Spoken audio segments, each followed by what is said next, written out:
नमस्ते विद्यार्थी मित्रों, आज मैं सप्तऋषि संकुल में आपका हार्दिक स्वागत करती हूँ। आज की हमारी हिंदी की क्लास में हम कक्षा 7 में पुनरावर्तन देखेंगे। तो आप अपनी नोटबुक और रबर पेंसिल साथ में रखें और जो प्रश्न मैं यहाँ लिखाऊंगी वह प्रश्न आप अपनी नोटबुक में लिखते जाइए। तो आज हमारा जो प्रश्न 5 है वहाँ से लिखेंगे। निम्नलिखित अपूर्णांक कहानी को अपने शब्द में मौखिक एवं लिखित स्वरूप में पूर्ण कीजिए। तो यहाँ पे कहानी दी गई है, उनको हमें पूर्ण करना है। तो आप नोटबुक में लिखिए। रामपुर नामक एक गांव था। उस गांव में एक भोलू नामक लड़का रहता था। वह पढ़ाई करता था। पढ़ाई के लिए उन्हें एक रेल के रास्ते से गुजरना पड़ता था। तो एक दिन वह पाठशाला जा रहा था। रास्ते में उन्हें रेल की पटरियों को पार करना पड़ता। तो उनका जो रास्ता था वह रेल की पटरियों को पार करके फिर उनकी पाठशाला आती थी। उन्हें देखा कि रेल की जो पटरी थी एक जगह से उखड़ गई थी। जब वे पाठशाला जा रहा था तब वे रेल के रास्ते से जा रहा था। तो वह रेल के रास्ते से जा रहा था तब उन्होंने उस लड़के ने देखा कि वहाँ की जो पटड़ी थी रेल की, तो वह पटड़ी एक जगह से उखड़ गई थी। भोलू ने सोचा कि इससे तो बड़ी दुर्घटना हो सकती है। तब भोलू ने सोचा कि यहाँ से पटड़ी उखड़ गई है तो यहाँ पे कोई बड़ी दुर्घटना भी घटित हो सकती है। उसी समय रेलगाड़ी दूर से आ रही थी અને એ વિચારી રહ્યો હતો ત્યારે જ તેણે જોયું કે એક રેલગાડી यानी कि गाड़ी दूरથી આવી રહી હતી। ભોલુને ઉસે देखा અને ભોલુ તે ગાડીને જોઈ રહ્યો હતો। संजोगों से भोलू ने उस दिन लाल कमीज पहनी हुई थी। तुरंत उसने सोचा અને એણે જોયું કે રેલની પટડી ઉખડેલી હતી અને એકાએક વિચારતો હતા એટલાની અંદર સામેથી એને ટ્રેન આવતા પણ જોઈ, ગાડી આવતા પણ જોઈ અને भोलू विचारने लग गया। तब भोलू को सोच रहा था, तभी उसको यह मालूम पड़ा कि अगर लाल रंग की झंडी दिखाई जाए तो रेलगाड़ी को रोक सकते हैं। तो उसके पास लाल रंग की झंडी तो नहीं थी, लेकिन संजोगोवश उस दिन भोलू ने लाल कमीज पहनी थी। तब उनको एकाएक भोलू को अपनी कमीज़ पे नज़र पड़ी और उनको विचार आया कि मैं यह कमीज़ उतार कर दिखाऊं झंडी के तौर पर तो शायद यह गाड़ी रुक जाए। तो भोलू ने क्या किया कि भोलू अपनी कमीज़ उतार कर हिलाने लगा। तब ड्राइवर ने, रेलगाड़ी का जो ड्राइवर था, उसने दूर से लाल कमीज़ को सामने देखा तो उन्होंने फ़ौरन अपनी गाड़ी रोक दी और रेलगाड़ी से उतरकर ड्राइवर उस लड़के के पास आया।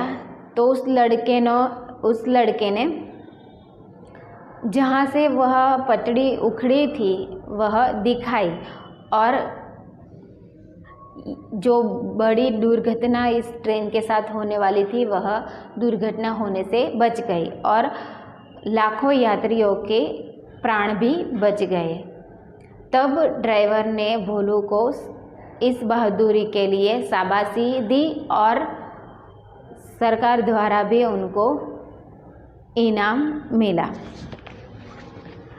अब हमारा जो छठा प्रश्न है वह आप लिखिए। चर्चा कीजिए, जल ही जीवन है क्यों? तो आप यह अपने आप से लिखिए, जल ही जीवन है क्यों है? जब भी आपको तरस लगती है तब आपको कैसा अनुभव होता है? तब ऐसा लगता है कि अगर आपको पानी न मिले तो अभी आपके प्राण निकल जाएंगे, ऐसा अनुभव होता है। हमारे जीवन में सबसे अधिक महत्व जल का ही है और हमें जीवन की सभी उपयोगी चीज़ों में भी जल ही उपयोगी है। जैसे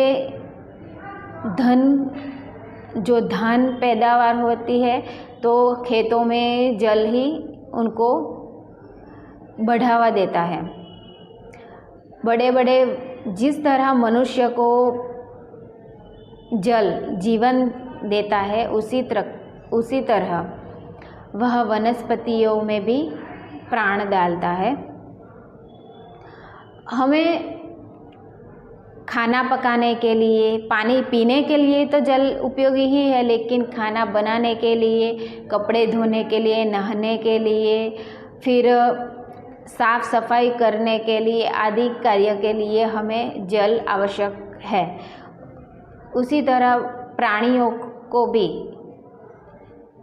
के लिए भी जल आवश्यक है। इस तरह आप अपने मित्र के साथ चर्चा कीजिए और फिर जल क्यों उपयोगी है हमारे जीवन में, इसको लिखिए। अब हम प्रश्न 7 जो है वह लिखेंगे। तो यहाँ पे गम्मत गुलाल जैसे हास्य के कार्यक्रम देखे होंगे, जिसमें सुने हुए चुटकुलों से किसी एक को अपनी भाषा में लिखिए।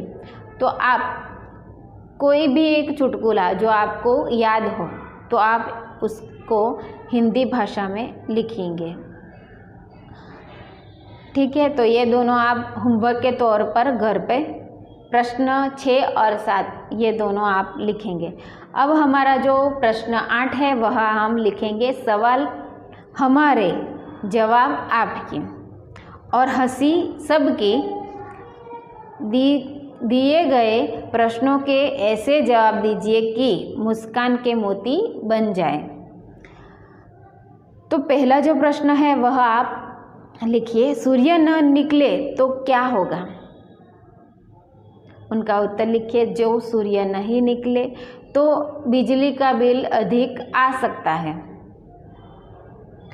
फिर सूर्य न निकले तो हमें सोने का अधिकतर ज़्यादा समय मिल सकता है।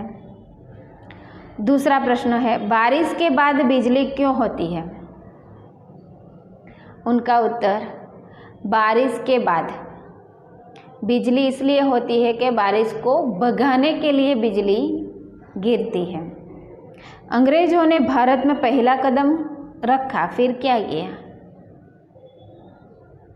अंग्रेजों ने पहला कदम रखा, फिर क्या दूसरा कदम रखा?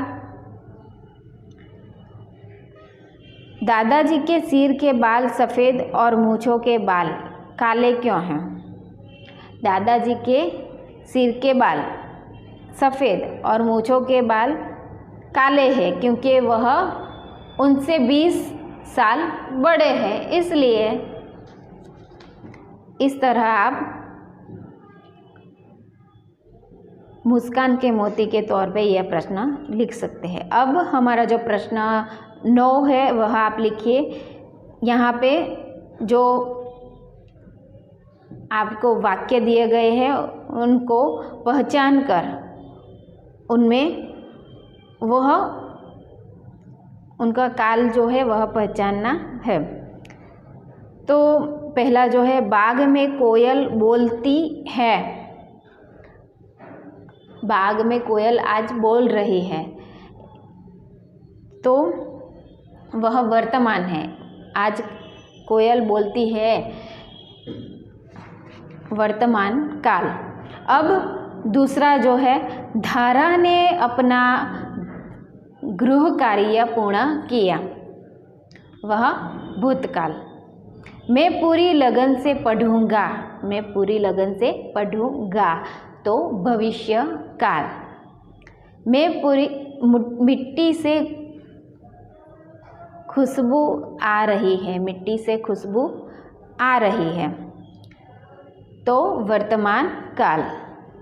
बाढ़ के कारण कई मकान गिर पड़े, बाढ़ आई और उनके कारण कई मकान गिर पड़े तो भूतकाल।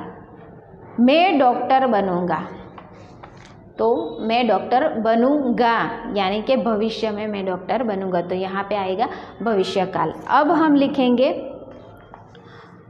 उदाहरण के अनुसार वर्तमान काल, भूतकाल और भविष्यकाल, एक एक वाक्य बनाइए। तो यहाँ पे वर्तमान काल में आपको उदाहरण के तौर पर दिया गया कि मैं पढ़ता हूँ, भूतकाल में मैं पढ़ता था, भविष्यकाल में मैं पढ़ूंगा। तो इस तरह खेलना, लिखना, दौड़ना, इनके आप वर्तमान काल, भूतकाल या भविष्यकाल में वाक्य बनाइए। तो खेलता हूँ, तो वर्तमान काल में बनेगा मैं खेलता हूँ, मैं खेलूँगा। भविष्यकाल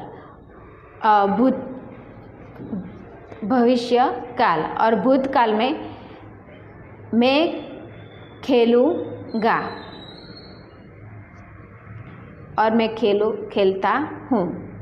इस तरह आप अपना जो